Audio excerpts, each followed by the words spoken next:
Hi friends, welcome to Chennai Velur. நீங்கள் பார்க்க போகிற வீடியோ ரொம்பவே முக்கியமான வீடியோ. இந்த வீடியோ எக்ஸாம் கிளியர் பண்ணி நான் கன்ஃபார்ம் எனக்கு வேலைக்கு கிடைக்க போகுது. ஆனால் நான் என்ன வேலை செலக்ட் பண்ண போகிறேன் அதை பற்றி தான். ஓகேங்களா? அப்போது ஒரு கவுன்சிலிங் அப்படின்ற விஷயம் நடக்கிறதுக்கு முன்னாடியே இவ்வளோ விஷயம் நம்ம பேசணுமா சார்? தமிழில் பார்த்துருப்பீங்க. இதுதான் சொல்ல போகிறோம். கவுன்சிலிங் ஸ்டார்ட் ஆக போகுது, என்ன டிபார்ட்மெண்ட் செலக்ட் பண்ணலாம், என்னென்ன விஷயங்கள் தான் கவனிக்கணும் அப்படி விஷயத்த பேசுகிறோம். அப்போ கவுன்சிலிங் நடக்கவே சொல்லவே இல்லை சார், அதுக்கு முன்னாடியே நம்ம இவ்வளோ விஷயத்தை யோசிக்கணுமா அப்படின்னா, எப்போவுமே முன்கூட்டியே யோசிக்கிறது பெட்டர் தானே. ஓகேங்களா? இன்னும் நாட்கள் இருக்குது, ஆனாலும் அந்த நாட்கள் விரல் விட்டு என்ற அளவுக்கு தான் சதுன்னு போயிடும். ஒரு 1.5 வாரம் என்ன இருக்குது, சிவி அப்ளை பண்ணுறதுக்கு ஒரு 1.5 வாரம் இருக்குது. அதுக்கப்புறம் ஒரு 2 வீக்ஸ்க்குள்ளேயே தாராளமாக சிவி வந்துடும்.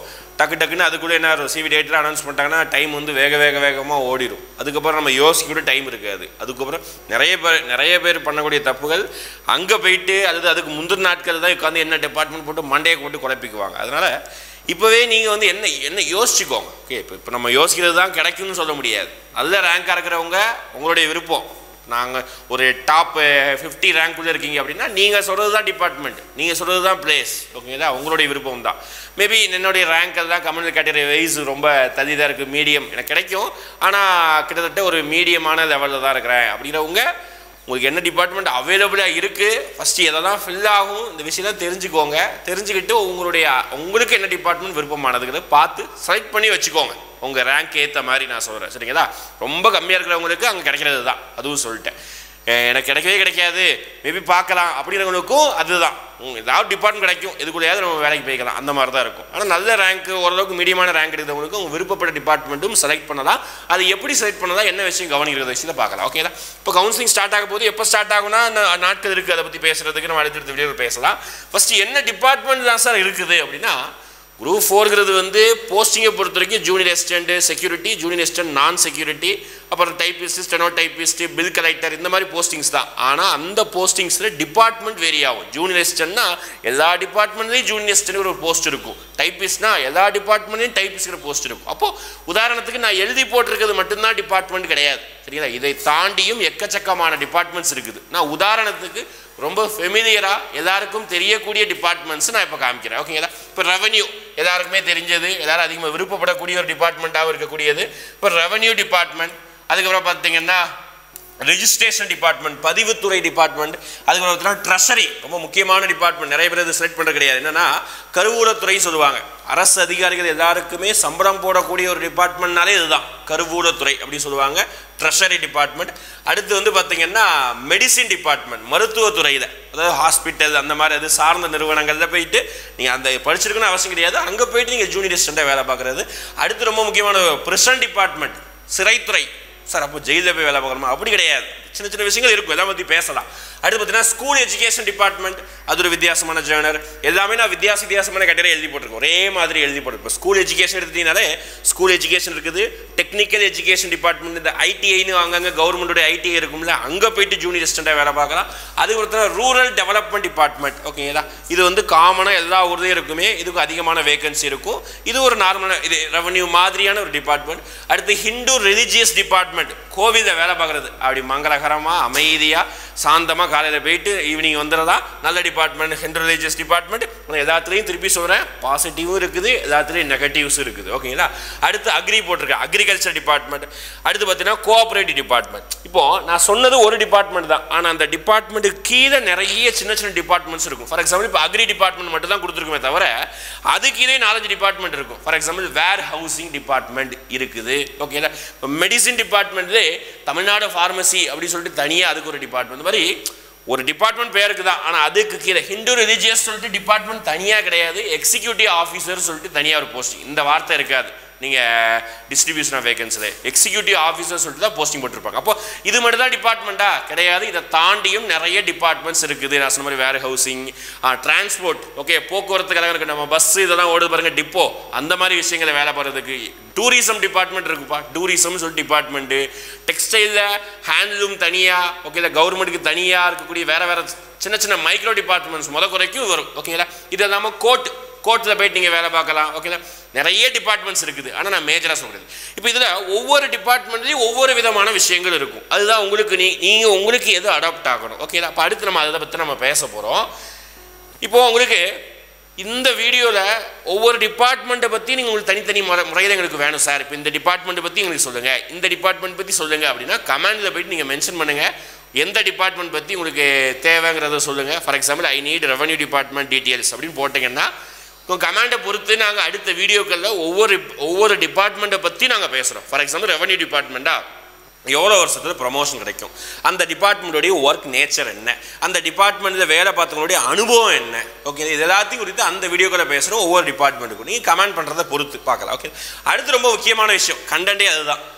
நீங்கள் என்ன விஷயங்கள்லாம் கவனிக்க வேண்டியவை, ஓகேங்களா? நீங்கள் ஒரு கேண்டிடேட்டை கிளியர் பண்ணிட்டீங்க, நல்ல மார்க் எடுத்துட்டீங்க, நான் இந்த டிபார்ட்மெண்ட் தான் செலக்ட் பண்ணணும், ஆனால் நான் செலக்ட் பண்ணுறதுக்கு முன்னாடி எனக்கு ஒரு சில கண்டிஷன் தான் இருக்குது. அந்த கண்டிஷன் தான் அந்த டிபார்ட்மெண்ட் செலக்ட் பண்ணுறதுனால சாட்டிஸ்ஃபை ஆகுமா? கண்டிஷன்னா ஏதோ கிடையாது, எனக்கு அது அடாப்ட் ஆகுமா, அந்த விஷயத்தை நீங்கள் கவனிக்கணும். அதுதான் நாங்கள் எழுதி போட்டிருக்கேன். நீங்கள் என்ன விஷயங்கள் தான் கவனிக்கணும் ஒவ்வொரு டிபார்ட்மெண்ட் எடுக்கும்போது. அப்போ நான் 2 ஸ்லைடாக எழுதி போட்டிருக்கேன். ஃபஸ்ட்டு ஒரு டிபார்ட்மெண்ட்டுடைய ஒர்க் நேச்சரை பாருங்கள். சும்மா நம்ம போனோம், இந்த டிபார்ட்மெண்ட் செலக்ட் பண்ணோம், வந்தோம், அப்படி இருக்காதிங்க. ஓகே, இதான் ஒவ்வொரு டிபார்ட்மெண்ட்டுக்கும் நான் சொன்ன மாதிரி தான் ஒவ்வொரு ஒர்க் நேச்சர் இருக்கும். ஃபார் எக்ஸாம்பிள் பிரிசன் டிபார்ட்மெண்ட் எடுத்துக்கோங்க, சிறைத்துறை டிபார்ட்மெண்ட். கிட்டத்தட்ட ஒரு 80% நீங்கள் வந்து பார்த்தீங்கன்னா உங்களுக்கு பிரிசன்னோடனே ஜெயிலில் ஃபுல்லாக தான் வேலை பார்ப்பாங்க கிடையாது. ஜெயில் இருக்கும், தனியாக அந்த ஆஃபீஸருக்கு உங்களுக்கு அவங்க ஆஃபீஸராக இருக்கீங்கன்னா உங்களுக்கு தனியாக ஒரு ரூம் கொடுத்துருவாங்க சிறையில், அங்கே தான் உங்களுக்கு வேலை இருக்கும். அப்போ 80% அந்த ஆஃபீஸ்குள்ளே தான் வேலை இருக்கும், ரிட்டன் ஒர்க்கு தான் இருக்கும். மீதி 20% வேறு ஏதாவது ஒர்க்குகள் இருக்கும், சிறை சம்மந்தமான ஒர்க்குகள், அவ்வளோதான். அப்போது அந்த ஒர்க்கோடைய நேச்சர் இருக்கா? இப்போ ரெவன்யூ டிபார்ட்மெண்ட் எடுத்துக்கிட்டிங்கன்னா அந்த ஒர்க்கோடைய நேச்சர் ஃபுல்லாக பீப்புள் கிட்ட கான்டாக்ட் தான். வேறு எங்கே சார் இருக்கும்? கலெக்டர் ஆஃபீஸில் இருக்கலாம், அப்படி இல்லைன்னா கோட்டாட்சியர் அலுவலகம்னு இருக்கும் ஒவ்வொரு மாவட்டத்திலையும், அங்கே இருக்கலாம். அப்படின்னா தாலுகா ஆஃபீஸில் இருக்கலாம், அப்படி இல்லைன்னா சப்டிவிஷன் ஆஃபீஸஸ் நிறைய இருக்கும், அங்கே இருக்கலாம். ஓகே, ஆனால் அந்த ஒர்க்கு வந்து பார்த்திங்கன்னா எப்போவுமே பீப்புள் கூட சந்திச்சுக்கிட்டே இருக்கணும், மக்கள்கிட்ட பொதுமக்கள்கிட்ட சந்திச்சுட்டே இருக்கணும். அப்போ இதுதான் ஒர்க் நேச்சர்னு சொல்கிறேன். இப்போ அக்ரிகல்ச்சர் டிபார்ட்மெண்ட்னா பாருங்களேன், நீங்கள் உங்கள் டிபார்ட்மெண்ட்டை தாண்டி வேறு யாரையும் சந்திக்க போகிறது கிடையாது. அக்ரிகல்ச்சர் டிபார்ட்மெண்ட்டாக ஒவ்வொரு மாவட்டத்துலேயும் உழவர் சந்தைன்னு ஒரு இடம் இருக்கும், அந்த இடத்துல நீங்கள் அவங்க மேபி உங்களுக்கு போஸ்டிங் இருக்கலாம். அப்படி அந்த டிபார்ட்மெண்ட்டுக்குள்ளே உங்களுக்கு என்ன வேலை இருக்குமோ அதை மட்டும் தான் நீங்கள் பார்க்க போகிறீங்க, பொதுமக்களை சந்திக்க வேண்டிய தேவை கிடையாது. ஒரு சில டிபார்ட்மெண்ட்னு சொல்கிறேன். அப்போ இந்த டிபார்ட்மெண்ட் மாதிரி ஒவ்வொருத்தருக்கும் ஒவ்வொரு நேச்சர் தான் செட் ஆகும். இப்போ ஒரு சில பேர்கிட்ட கேட்டிங்கன்னா, நான் இந்த மாதிரி பொதுமக்கள்கிட்ட அதிகமாக கான்டாக்ட் பண்ணி பேசுகிறது இதெல்லாம் எனக்கு ரொம்ப பிடிக்கும், அதனால நான் அந்த டிபார்ட்மெண்ட் செலக்ட் பண்ணுறேன், தாராளமாக பண்ணலாம். இவங்களை பார்த்து விசாரித்து அதுக்கு தான் எனக்கு அது வந்து ரொம்ப டென்ஷனாகும், எனக்கு அதை தான் கவனிக்க முடியாது அப்படின்னு நினைக்கிறவங்க அந்த டிபார்ட்மெண்ட் செலக்ட் பண்ண வேணாம். அப்போது உங்களுடைய நேச்சர், ஒர்க் நேச்சரை பொறுத்து நீங்கள் செலக்ட் பண்ணணும். அடுத்து பாருங்கள், ப்ரெஷர் ஆஃப் ஜாப் ரொம்ப முக்கியமானது. நிறைய பேர் அந்த வேலைக்கு போயிட்டு ஐயோ ஏன்டா இந்த டிபார்ட்மெண்ட் எடுத்தமோ, இதை விட நல்ல டிபார்ட்மெண்ட் அக்ரிகல்ச்சர் எடுத்துக்கலாமே, ஸ்கூல் எஜுகேஷன் ஜாலியாக போயிட்டு காலையில் 9 மணிக்கு போயிட்டு சாயங்காலம் 5 மணிக்கு வந்துக்கலாமே, இந்த மாதிரி தான் வேலைக்கு போனது பிறகு யோசிக்கிறத விட, நான் சொன்ன மாதிரி ஒவ்வொருத்தருக்கு ஒர்க் நேச்சருக்கு மாதிரி ஒவ்வொரு டிபார்ட்மெண்ட்டுக்கும் ப்ரெஷர்னு ஒன்று இருக்கும். எல்லா டிபார்ட்மெண்ட்டும் இருக்கும், ஆனால் ஒரு சில டிபார்ட்மெண்ட்டில் கொஞ்சம் அதிகமாக, ஒரு சில டிபார்ட்மெண்ட்டில் ப்ரெஷரே இருக்காது, ஒரு சில டிபார்ட்மெண்ட்டில் நார்மலாக ஒரு ஜாப் எப்படி இருக்கும் அப்படி இருக்கும். உதாரணத்துக்கு சொல்ல போனால் எல்லா இடத்துலையும் கிடையாது, ஹிந்து ரிலீஜியஸ் கோவில்களில் நான் சொன்ன மாதிரி இந்த குரூப் 4ல் கோவில்கள்லேயும் வேலைகள் இருக்குது. அந்த டிபார்ட்மெண்ட் வேலைக்கு போயிட்டீங்கன்னா மேபி ஒரு எல்லா கோவிலையும் சொல்ல ஒரு சில கோவிலாக இருந்ததுன்னா ஒர்க் ப்ரெஷர் கொஞ்சம் கம்மியாக இருக்கும். ஓகேங்களா? இதே மாதிரி ஸ்கூல் எஜுகேஷன் எல்லா ஸ்கூல்லையும் சொல்ல ஒரு சில ஸ்கூலுக்கு போயிட்டீங்கன்னா ஒர்க் ப்ரெஷர் கம்மியாக இருக்கும். ஓகேங்களா? மழை வந்தால் விடுமுறை, ஓகேங்களா, மேக்ஸிமம் சனி ஞாயிறு விடுமுறை, அதுக்கப்புறம் பார்த்துக்கிட்டிங்கன்னா காலாண்டுக்கு விடுமுறை, அரையாண்டுக்கு விடுமுறை, முழுவாண்டுக்கு விடுமுறை, ஒரு சில டைம் வந்து தான் ஆகணும், ஹெச்எம் வர சொன்னால் வந்து தான் ஆகணும், அது வேறு விஷயம். ஆனால் மேக்ஸிமம் விடுமுறை. இப்போ இந்த மாதிரி பெனிஃபிட்டு ஒவ்வொரு டிபார்ட்மெண்ட்லேயும் இருக்கும். ஓகேங்களா? அப்போ அந்த ப்ரெஷர் ஆஃப் ஜாப் அந்த விஷயத்தை ஒவ்வொரு டிபார்ட்மெண்ட்டுக்கும் வேரி ஆகும், அதை நீங்கள் தெரிஞ்சுக்கணும். ஓகேங்களா? அது ஒவ்வொரு ஊரையும் வேரி ஆகும், ஆனால் அந்த டிபார்ட்மெண்ட்டுக்குன்னு ஒரு விஷயம் இருக்கும், அது பார்த்துக்கணும். அடுத்து முக்கியமானது, நீங்கள் இப்போ எழுதி கிளியர் பண்ணியிருக்கிறது எதுவோ பெரிய வேலை தான் கிடையாது. தமிழ்நாடு கவர்மெண்ட்டில் ஒரு என்ட்ரி லெவல் போஸ்ட், அவ்வளோதான். இப்போ தான் நீங்கள் முதல் படியை மிதித்து வச்சுருக்கீங்க. இதுக்கு அடுத்து தான் குரூப் 2, குரூப் 1 எவ்வளோ இருக்குது, ப்ரமோஷன் எவ்வளோ இருக்குது. அப்போ நீங்கள் என்ட்ரி ஆனது ஒரு குரூப் 4 ஒரு என்ட்ரி போஸ்ட், அதுதான் சொல்லுவாங்க, என்ட்ரி போஸ்ட் தான். சரியா? அடுத்தடுத்த படிகள் உயரணும்னா அடுத்தடுத்து குரூப் 2 படிக்கணும், டைம் இருக்குமா? குரூப் 1 படிக்கணும், டைம் இருக்குமா? குரூப் 2 நான் ஆல்ரெடி எழுதி வச்சுருக்கேன் சார், எனக்கு கன்ஃபார்மாக வந்து ப்ரிலிம்ஸ் கிளியர் ஆயிரும், நான் மெயின்ஸ் படிக்கணும், எனக்கு இந்த டிபார்ட்மெண்ட் போனால் எனக்கு கண்டிப்பாக வந்து லீவ் கிடைக்குமா? அப்போ அந்த முக்கியமான விஷயம், நீங்கள் அடுத்த படிக்க போகணுன்னா லீவ் பெனிஃபிட்டை யோசிக்கணும். எந்த நீங்கள் படிக்கணும் விருப்பப்பட்டீங்க, இல்லை சார் எனக்கு படிப்பு தான் இன்னும் அதுக்கு போதும் சார், ஒரு அரசு வேலை தான் என்னுடைய கனவு, நான் அதை வாங்கி முடிச்சாச்சு, நான் பாட்டுக்கு ஜாலியாக இதுக்கப்புறம் அந்த வேலையிலே இருந்துக்கிறேன் அப்படின்னு நினைக்கிறவங்க உங்கள் டிபார்ட்மெண்ட் சூஸ் பண்ணிக்கோங்க. ஆனால் நான் அடுத்தடுத்த நிலைமைக்கு போகணும், குரூப் 2 ஆகணும், குரூப் 1 ஆஃபீஸர் ஆகணும் அப்படின்னு நினைக்கிறவங்க, ஒரு சில பேர் சென்ட்ரல் கவர்மெண்ட் படிக்க போவாங்க, அப்படின்னு நினைக்கிறவங்க தாராளமாக அந்த லீவுங்கிற விஷயத்தை கவனிச்சுக்கோங்க. ஸ்கூல் எஜுகேஷனில் லீவ் இருக்குது. ரெவன்யூ போனீங்கன்னா லீவே கிடையாது. மேக்ஸிமம் எல்லா சாட்டர்டேயும் வரணும், கம்பல்சரி எல்லா சாட்டர்டே வரணும். சண்டே கூட உங்களுக்கு ரெஸ்பான்சிபிலிட்டியான போஸ்ட்டாக இருந்தால் சண்டே கூட கூப்பிட்டா போய் தான் ஆகணும். ஓகேங்களா? கவர்மெண்ட் ஹாலிடே அன்றைக்கி for example republic day, independence day தான் ஆஃபீஸ் போய் தான் ஆகணும். ஓகேங்களா? அப்போ இந்த மாதிரி கண்டிஷனில் ஒவ்வொரு டிபார்ட்மெண்ட்லேயும் வேரி ஆகும். அக்ரிகல்ச்சர் டிபார்ட்மெண்ட் போனீங்கன்னா 2 நாள் லீவு, சனி ஞாயிறு 2 நாள் லீவு. ரிஜிஸ்ட்ரேஷன் டிபார்ட்மெண்ட்டில் 1 விட்டு 1 சனிக்கிழமை லீவு. அப்போது ஒவ்வொன்றுத்துக்கும் வேரி ஆகுதா. ஒரு சில டிபார்ட்மெண்ட் போனீங்கன்னா நைட்டு 7-8 மணி வரைக்கும் வேலைகள் இருக்கும். ஒரு சில டிபார்ட்மெண்ட் போனீங்கன்னா 5 மணிக்கு தானே யாரையும் கண்டுக்கிட்டோம். நம்ம மேலே சீஃப் ஆஃபீஸர் இருந்தால் கூட அவங்கள்ட்ட தான் ஒன்றும் கூட சொல்லாமல் நம்ம பாட்டுக்கு பை எடுத்து வரலாம், தாராளமாக வரலாம். இருக்குது அந்த மாதிரி டிபார்ட்மெண்ட் இருக்குது. 7-8 மணி ஆனாலும் வேலை முடியாமல் கிளம்பி வரக்கூடிய டிபார்ட்மெண்ட் இருக்குது. அப்போ லீவ் பெனிஃபிட், ஒர்க்கிங் ஹவர்ஸ், இந்த மாதிரி விஷயங்களை பார்த்து வச்சுக்கோங்க. ஓகே, ஒன்று. அடுத்து ப்ரமோஷன். அடுத்து ரொம்ப முக்கியமான யோசிக்க வேண்டியது. என்னதான் இது எல்லா விஷயத்தையும் யோசித்தாலும் ஏதோ இந்த வேலை கிடச்சிட்டு இந்த வேலையில் அடுத்தடுத்த கட்டம் நமக்கு உயர்வு இருக்குமா, ப்ரொமோஷன் கிடைக்குமா, இல்லைனா கடைசி வரைக்கும் கழுதி இதே போஸ்டிங் தான் குப்பை தட்டிட்டு போகணுமா, அந்த மாதிரி யோசிக்கணும். ஓகேங்களா? அப்போ ப்ரமோஷன் எல்லா டிபார்ட்மெண்ட்டுக்கும் 5 வருஷத்துக்கு அடுத்த ஸ்கேல் போயிடுவோம் அப்படிலாம் கிடையாது. ஒவ்வொரு டிபார்ட்மெண்ட்டுக்கும் வேரி ஆகும். இப்போ ரெவன்யூனா சொல்லுவாங்க நேச்சராக சீக்கிரமாக ப்ரமோஷன் ஆயிரும். ஆமாம், உண்மைதான், சீக்கிரமாக ப்ரொமோஷன் ஆயிரும். நீங்கள் அடுத்த ஸ்கேலுக்கு போயிடுவீங்க. ஆனால் அடுத்த போஸ்டிங் போகிறதுக்கு டிலே ஆகும். மேபி நீங்கள் ஜேஆர்ஐயாக இருந்தீங்கன்னா அடுத்த ஆர்ஐயாக மாறதுக்கு ஒரு 5 வருஷத்துல ஆயிடுவீங்க. உங்களுக்கு அந்த ஸ்கேல் மாறிடும். ஆனால் போஸ்டிங் கிடைக்க டிலே ஆயிரும். அடுத்து டெப்யூட்டி தாசில்தார் இதெல்லாம் அந்தந்த டைமிங்குள்ளே ஓரளவு கொஞ்சம் மற்ற டிபார்ட்மெண்ட் கம்பேர் பண்ணுறதோட வேகமாக போயிடலாம். ஆனால் போஸ்டிங் கிடைக்க டிலே ஆகும். ஒரு சில டிபார்ட்மெண்ட்டில் 10-12 வருஷமாக அதே வேலையை செஞ்சுட்டு இருக்கவங்களும் இருக்காங்க. ஒரே போஸ்டிங் ஜூனியர் அசிஸ்டன்ட் தான் 10 வருஷமாக வேக்கண்ட் அடுத்து ப்ரமோஷன் கொடுக்கறதுக்கு. அப்போ ஒரு சில டிபார்ட்மெண்ட்டில் ப்ரமோஷன் அதிக நாட்கள் எடுத்துக்கும். ஒரு சில டிபார்ட்மெண்ட்டில் நீங்களுடைய ஒர்க்கை பொறுத்து எந்த அளவுக்கு வேகமாக செய்றீங்க, எந்த அளவுக்கு பெர்ஃபார்ம் பண்ணுறீங்க எல்லாத்தையும் பார்த்து உங்களுடைய சீஃப் பார்த்து என்ன பண்ண ப்ரமோஷன் வேகமாக கிடைக்கல. அப்போ அதையும் நீங்கள் கன்சிடர் பண்ணணும். இந்த டிபார்ட்மெண்ட் செலக்ட் பண்ணுறதுக்கு ப்ரமோஷனை நீங்கள் பார்த்துக்கணும். அடுத்து ஒர்க் பிளேஸ் ரொம்ப முக்கியம். நீங்கள் அந்த டிஸ்ட்ரிபியூஷன் ஆஃப் வேகன்சி எடுத்து பார்த்தீங்கன்னாலே ஒரு சில டிபார்ட்மெண்ட்டுக்கு டிஸ்ட்ரிக்டோட நேம் கொடுத்துருப்பாங்க. இப்போ ஃபார் எக்ஸாம்பிள் இப்போ நான் வந்து கடலூர் மாவட்டத்திலிருந்து கிளியர் பண்ணி ஒரு ஸ்டூடெண்ட் இருக்காரு வச்சுக்கோங்க. ஓகேங்களா? அவருக்கு வீட்டை விட்டு போக முடியாது. ஏன்னா வீட்டில் நிலம் இருக்குது, விவசாயம் பண்ணி தான் ஆகணும், ஆடு மாடு இருக்குது. மேபி அப்படி இல்லைன்னா வீட்டுக்கு எப்படியாவது ஹோம் சிக்கும் கூட வச்சுக்கோங்க. அவர் வீட்டை விட்டு வெளியே வர மாட்டார், வெளியே தான் போய் தங்கவே மாட்டார் வச்சுக்கோங்க. அப்போ அவர் வீட்டுக்கு தான் வந்தாகணும். அப்படின்னா அவர் எப்பாடுபட்டாவது கடலூரில் மட்டும்தான் வேலை பார்க்கணும்னு நினைக்கிறவங்களுக்கு ஒரு சில டிபார்ட்மெண்ட் மட்டும்தான் அப்படி. இப்போ ஜேஆர்ஐனா கடலூர்னு ஒரு ஆப்ஷன் இருக்கும், அங்கே மட்டும் தான் நீங்கள் செலக்ட் பண்ணிக்கலாம்.